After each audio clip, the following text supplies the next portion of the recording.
Television can capture moments that stay with us forever. But some of these moments are not just memorable, but deeply disturbing. This video will examine 5 real stories of the most alarming deaths ever captured on live TV. These are the moments that shocked viewers and left a mark on history. It was the morning of August 26, 2015 in Roanoke, Virginia. For viewers of WDBJ-7, it seemed like a regular broadcast. Reporter Allison Parker, 24, and cameraman Adam Ward, 27, were conducting a live interview with Vicki Gardner, a local Chamber of Commerce director, at the scenic Smith Mountain Lake in Moneta, Virginia. Allison was known for her vibrant spirit and dedication to journalism, while Adam was valued for his positive outlook and recent engagement to colleague Melissa Ott. Together, they were a promising pair, but this routine broadcast quickly turned tragic. At around 6:45 a.m., Allison was mid-interview with Gardner when a man in black approached from behind. The broadcast, initially peaceful, was interrupted by loud, unexpected sounds that threw the scene into chaos. The attacker, later identified as Vester Lee Flanagan, had approached and started shooting. The scene aired live, shocking viewers before the broadcast abruptly ended. Gardner, who was hit, lay still on the ground, hoping to avoid further harm. She survived after undergoing emergency surgery. Tragically, Allison and Adam did not survive. Allison passed away almost instantly, while Adam succumbed shortly after. Viewers in the newsroom were left stunned, struggling to process the tragedy. In the aftermath, the WDBJ-7 team discovered the attacker was a former colleague. Vester Lee Flanagan, who also went by the name Bryce Williams, had once worked as a reporter at WDBJ-7 before leaving in 2013. Known for a history of conflicts and tense interactions with co-workers, Flanagan often displayed volatile behavior and was let go after repeated disputes. Over time, Flanagan had built up resentment toward Allison and Adam. In a manifesto, he outlined grievances against them, though these accusations were found to be baseless. Further investigation showed Flanagan had a similar record of conflicts at previous stations, leading to dismissals elsewhere. Following the incident, Flanagan fled in a rented car. Hours later, he uploaded footage of the event to social media, a move that added to the pain for the victims' families and friends. He also posted messages attempting to rationalize his actions, though investigators concluded his motives were rooted in long-standing personal struggles rather than any specific incident involving Allison or Adam. Police tracked Flanagan's car on the highway, but before they could apprehend him, he crashed his vehicle. In his final moments, he took his own life, leaving a community devastated by his actions. Allison and Adam's deaths had a powerful impact not only on WDBJ-7 but also across the country. Both were respected young journalists with careers just beginning. WDBJ-7's general manager, Jeff Marks, expressed the station's heartbreak, noting the deep affection the WDBJ-7 team had for them and the profound sorrow felt throughout the organization. A memorial honored Allison and Adam, attended by family, friends, and colleagues. Adam's fiancée, Melissa Ott, who had witnessed the event from the control room, was deeply affected. They had been planning a future together, now tragically ended. Allison's father, Andy Parker, expressed his grief, calling her his bright, shining light. Determined to take action, he advocated for reducing harmful content on social media. Mr. Parker worked to have footage of the event removed from platforms, but despite his efforts, it continued to reappear, compounding the family's pain. Mr. Parker filed complaints with the Federal Trade Commission against platforms like YouTube and Facebook, holding them responsible for allowing such content to circulate. He argued that these companies had a duty to shield families from the trauma of seeing such footage repeatedly shared. In 2021, Mr. Parker continued his advocacy, calling for new laws to hold social media companies accountable for managing violent content. He stressed that posting violent content was not free speech. It was harmful, emphasizing the importance of stronger regulations to protect others from similar grief in the future.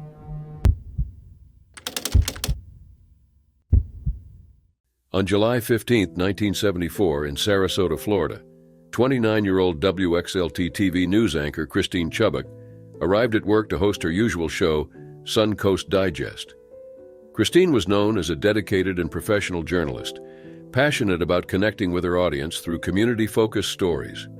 Born in Hudson, Ohio on August 24, 1944, she had worked hard to build her career, studying at Boston University before joining WXLT-TV. However, behind her professional success, Christine was privately struggling. Christine had battled deep depression for years, something known to her close friends and family, who supported her through therapy and counseling. Despite these efforts, Christine's inner pain remained unresolved. In her personal life, she often felt isolated. She humorously started a dateless wonder club for students without dates in high school, masking her insecurities with humor. By 29, she was still single, and her mother observed that her loneliness impacted her deeply. This morning, Christine requested that her live broadcast be recorded, an unusual step that raised no alarms among her colleagues. She then wrote a script for her segment, departing from the show's typical informal style. Still, her colleagues didn't see anything unusual in her behavior. At 9:30 a.m., Christine went live at the anchor desk, starting the program with a brief news segment. She calmly read through the stories, maintaining her usual professional tone. A technical glitch caused a short break, leading to dead air. Then, looking directly into the camera, she made a startling announcement. Moments later, Christine took drastic action on live television, shocking the station. The control room was silent as everyone struggled to comprehend what happened. Technical director Linford Rickard initially believed it was a dark joke. Rushing to the studio, he found Christine unresponsive at her desk. The station immediately cut the broadcast, and staff called for emergency help. Christine was taken to Sarasota Memorial Hospital, where doctors tried to save her. Despite their efforts, she passed away 14 hours later. News of the incident quickly spread, deeply shocking her co-workers, the community, and the nation. Many were left questioning what could have driven her to such an action on live television. Christine had spoken openly about her mental health struggles. Her brother Greg revealed she had been diagnosed with bipolar disorder, a condition that caused her significant challenges. Even with her openness, friends and family were stunned that she would take such a step, especially on air. Christine's mother shared that she had long been worried about her daughter's feelings of isolation, her difficulty finding love, and the deep sadness that often accompanied her. Just weeks before her passing, Christine had shown an unusual interest in sensitive story topics. She asked her station manager about covering specific stories and consulted local authorities about various incidents. Though she seemed to be researching for professional reasons, these actions went unnoticed as warning signs. 1 week before the event, Christine made a dark joke to a colleague, mentioning she had purchased a firearm. Her colleague dismissed it as dark humor, but this comment hinted at her intentions, as Christine had carefully planned this moment. After her death, police found the script she'd written for that day's broadcast. It included specific event details, as though she'd anticipated the outcome. Even in her final moments, Christine's dedication to her work was evident, as she meticulously reported the incident with the same accuracy she had always valued. Christine's decision left lasting questions. Her family and colleagues continued to wonder why she chose such a public way to express her pain. Some speculated that she might have been making a statement on the sensationalism she criticized in the media, or that this was her only way of showing the depth of her struggles. Christine's story captured widespread attention and even inspired the 1976 film Network, which explored similar themes of mental health and the pressures within the television industry. Her tragic passing remains a reminder of the private struggles many endure, often in silence. For Christine, this act reflected a profound pain that resonated deeply, leaving those around her to reflect on whether her signals could have been recognized sooner.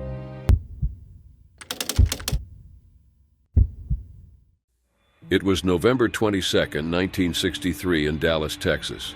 Lee Harvey Oswald, a 24-year-old former Marine, stood by a sixth-floor window of the Texas School Book Depository with a rifle.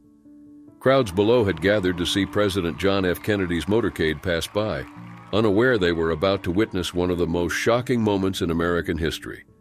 At 12:30 p.m., 3 shots were fired. The first missed, but the second and third struck the president. Kennedy slumped in the back seat of his convertible, his wife Jacqueline at his side. Texas Governor John Connally, who was also in the car, was injured but survived. Kennedy was rushed to Parkland Memorial Hospital, where he was pronounced dead at 46. News of his death quickly spread, leaving the nation and the world in shock. Oswald, accused of committing the act, had lived a complicated and turbulent life. Born in New Orleans on October 18, 1939, he lost his father before birth, leaving his mother Marguerite to raise him and his brothers alone. The family moved often between New Orleans and New York. As a teenager, Oswald became withdrawn and became interested in socialist and communist ideologies, beliefs that would shape his future. In 1956, Oswald joined the U.S. Marines, where he demonstrated skill in marksmanship but often faced disciplinary issues.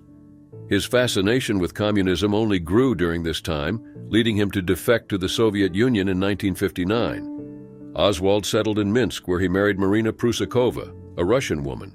However, dissatisfaction with life in the USSR led him to return to the U.S. with his family in 1962. Once back in America, Oswald's behavior became increasingly concerning. He supported pro-Cuba movements, acquired firearms, and attempted to target a prominent public figure, General Edwin Walker, in April 1963, though he was unsuccessful.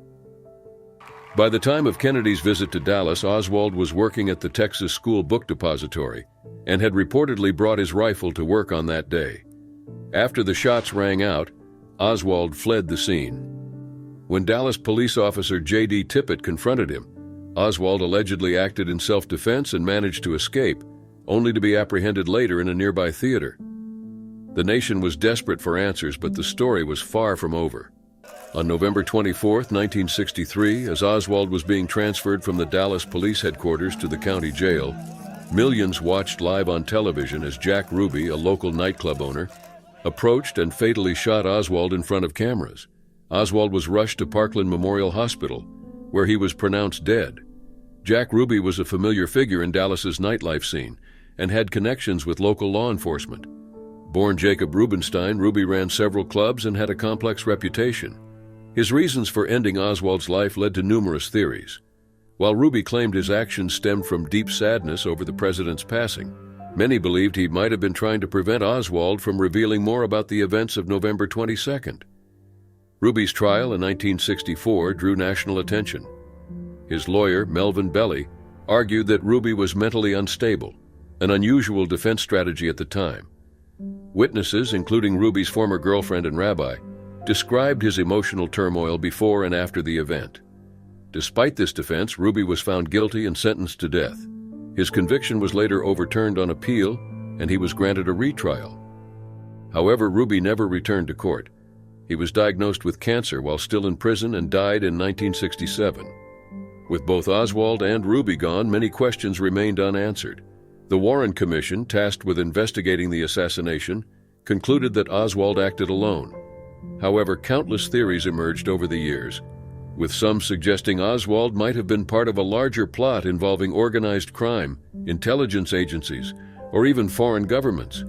Others speculated that Ruby's actions might have been motivated by more than grief, hinting at possible cover-ups. Ruby's niece later suggested that her uncle's actions were driven by a mixture of grief and emotional distress, not part of a complex plot.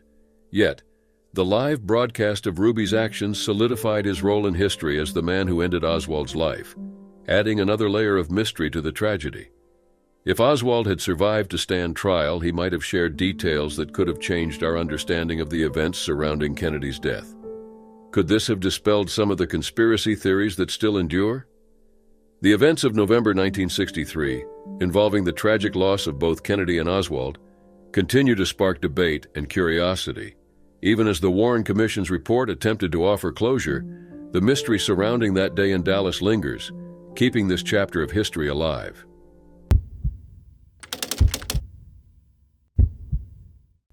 It was a regular Friday in late September 2012 near Phoenix, Arizona, when a shocking live broadcast captured a high-speed chase that ended in tragedy. Viewers of Fox News were in for a grim surprise as they witnessed events unfold in real time. At the center of this chase was Joden Frank Romero, a 33-year-old Phoenix resident with a long history of criminal behavior.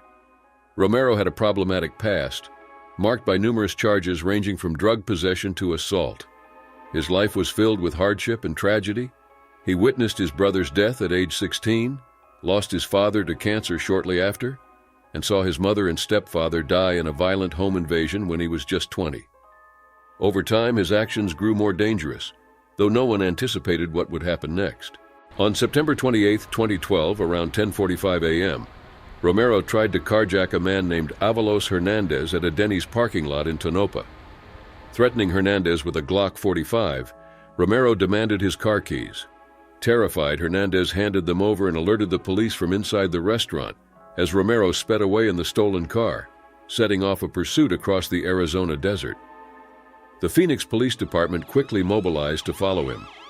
At first, they pursued directly, but Romero's reckless driving forced them to take a safer approach, tracking him from a distance with unmarked cars and a helicopter. Soon after, Fox News began broadcasting the chase, picking up the feed from their Phoenix affiliate. Romero's actions grew more intense. He fired shots from the moving car, even aiming at the helicopter trailing him. Officers were concerned about public safety and trying to avoid confrontation. Near 44th Avenue and Roosevelt, he fired at undercover officers on the side of the road. Though bullets hit one of their vehicles, the officers were unharmed. Romero continued, seemingly unwilling to stop. Eventually, near 500th Avenue, he pulled off the highway and got out of the car. An officer fired a shot that missed, and Romero took off on foot. What happened next was shocking and tragic, broadcast live for millions. Romero paused, looked disoriented, and then reached into his jacket, pulling out a gun. He pointed it to the side of his head, and in a sudden, disturbing moment, he ended his own life. The Fox News feed captured the incident, shocking viewers and anchor Shepard Smith. Smith, who was narrating the chase, was horrified by what unfolded on screen. Although a delay had been set up to prevent such a broadcast, it failed, and viewers saw everything.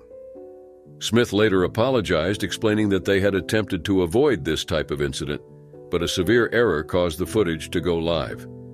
The public reaction was swift and furious. Outraged viewers criticized Fox News on social media, condemning the lack of precaution for such a disturbing scene. Michael Clementi, Fox's executive vice president, formally apologized, citing human error for the broadcast failure. The effects of this broadcast were profound and deeply personal for Romero's family.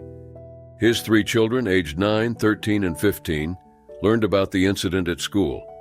Driven by curiosity and concern, they searched for the footage online and were horrified to discover that the man in the video was their father. This trauma had lasting effects on them. Their mother, Angela Rodriguez, later filed a lawsuit against Fox News, claiming her children had suffered severe emotional distress, including symptoms of PTSD. However, the case was dismissed as the court found that Fox News was protected under the First Amendment. Romero's sister Nature also pursued legal action against the network, citing emotional distress caused by the broadcast. Her case, too, was dismissed in court. The incident not only left Romero's children emotionally scarred, but also sparked a national debate about the responsibilities of live news coverage. While Fox News expressed regret, the broadcast left an impact and raised questions about ethical practices in media. It was April 15, 1984, in Westminster, London. British comedian and magician Tommy Cooper, beloved for his towering figure, red fez, and comedic failed magic tricks, was performing live on the variety show Live from Her Majesty's at Her Majesty's Theatre. An audience of 12 million tuned in to see the show, but what they saw instead was a heartbreaking event forever etched in television history. Cooper's act centered on his famous magic cloak routine, where he humorously pulled a series of props from his cloak, each item more surprising than the last. The show's host, Jimmy Tarbuck, assisted Cooper by handing him props behind the curtain, adding to the comedy's timing. The audience laughed as Cooper clumsily handled the items, staying true to his act. Then suddenly Cooper dropped to his knees and remained seated upright. The crowd continued laughing, assuming this was part of his routine. But backstage, his son Thomas and the show's producer, David Bell, grew alarmed. Cooper had chronic back issues, so his son knew he wouldn't have chosen to drop down in this way. The sense of worry backstage proliferated. As Cooper stayed motionless, the broadcast cut to an unscheduled commercial. Crew members scrambled, and Tarbuck's manager tried to pull Tommy behind the curtain, but it was clear the situation was severe. Tragically, the 63-year-old entertainer had suffered a significant health event in front of millions of viewers, and he would not rise again. The show had to go on. The following performers, Les Dennis and Dustin G., were asked to continue despite their visible shock. They performed carefully, leaving the space where Cooper had collapsed untouched, a memory Dennis would later recount as haunting. Cooper was quickly rushed to Westminster Hospital, where attempts to revive him failed, and he was pronounced dead shortly after arrival. Though official news of his passing came the next day, fans who watched the show knew something terrible had happened. Tommy Cooper's sudden loss shocked the entertainment world. He had been a fixture of British comedy since the 1950s, known for his chaotic but lovable style. Born on March 19, 1921 in Glamorgan, Wales, his talent for humor was evident even during his army service, where soldiers laughed at his failed tricks. His signature phrase, "Not like that, like this," became central to his comedic act, and by 1952 his show It's Magic established him as a comedy icon. Over the years, Cooper's reputation only grew. Though he appeared on television less frequently by the early 1980s, his final performance on Live from Her Majesty's became famous for its tragic ending rather than for laughs. In the wake of his passing, people began to wonder if anything could have prevented this tragedy. Some speculated that his lifestyle might have contributed to his health issues, as Cooper was known to smoke and drink heavily. Could his health have been managed differently? The role of the live audience also raised questions. Their laughter, assuming his fall was part of his act, masked the situation's urgency. Had they noticed sooner? Could the show have paused and allowed for a quicker response? These unanswered questions lingered with those there and for viewers who witnessed it at home. For Cooper's family, the loss was incredibly profound. His wife, Gwen, and children, Victoria and Thomas, were deeply affected by his passing. Tragically, his son Thomas also passed away a few years later due to health issues, adding another layer of grief to the family's history. Despite the sadness surrounding his passing, Tommy Cooper's influence on comedy has remained strong. His red fez and unique humor are fondly remembered, symbolizing an era of classic entertainment. Many comedians still cite him as an inspiration. Though his final moments were tragic, Cooper's legacy continues to bring joy to audiences. His last performance reminds him of life's unpredictability, a night that began with joy and laughter, ending in a tragic loss that remains a memorable part of television history.